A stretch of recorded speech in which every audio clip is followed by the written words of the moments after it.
আসসালামু আলাইকুম। শুভ সকাল এবং পবিত্র শুক্রবারের জুমা মোবারকের শুভেচ্ছা।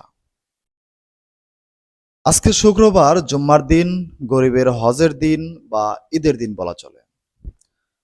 বর্তমানে ইসরায়েলের বর্বরতার শিকার গাজা ও ফিলিস্তিন, এবং আপনারা সবাই অবগত আছেন যে গাজার উদ্দেশ্যে প্রায় ৪৪টি নৌজাহাজ তাদের ত্রাণ সামগ্রী ও ওষুধপত্রাদি নিয়ে রওনা দিয়েছিল, এবং পথিমধ্যে এই ইসরায়েলি বাহিনীরা সেগুলোকে অ্যাটাক করার চেষ্টা করে।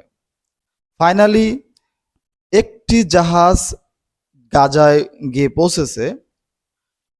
আমরা হয়তোবা সেখানে যেতে পারতেছি না, কোনোভাবে সহায়তা করতে পারতেছি না, কিন্তু আমরা চাইলে আজকে জুম্মার দিন প্রত্যেকটি মসজিদে থেকে এবং যার যার জায়গা থেকে দোয়া করতে পারি যেন সমস্ত জাহাজ তাদের খাদ্য সামগ্রী, ত্রাণ, ওষুধ যেগুলো ছিল সবগুলো সহি সালামতে নিয়ে গাজায় পৌঁছতে পারে, এবং সারা বিশ্ব যেন এই অবস্থাটা দেখতে পারে এবং গাজা যেন তাদের এই করুণ অবস্থা থেকে রক্ষা পায়।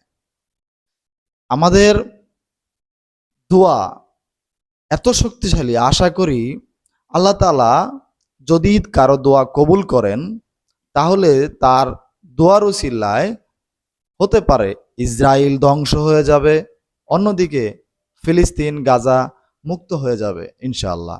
তো আসুন আমরা সবাই মিলে আল্লাহর কাছে শুধু প্রার্থনা করি যেন আল্লাহ তাআলা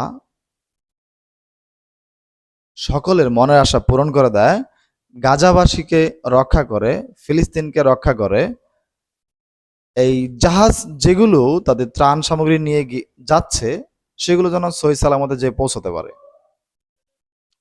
সবার সকলের কাছে এটা অনুরোধ রইল, এবং ভিডিওটি অনেক বেশি শেয়ার দিবেন যেন সবাই ভিডিওটি দেখতে পারে এবং যার যার জায়গা থেকে দোয়া করার একটা অনুপ্রেরণা পায়।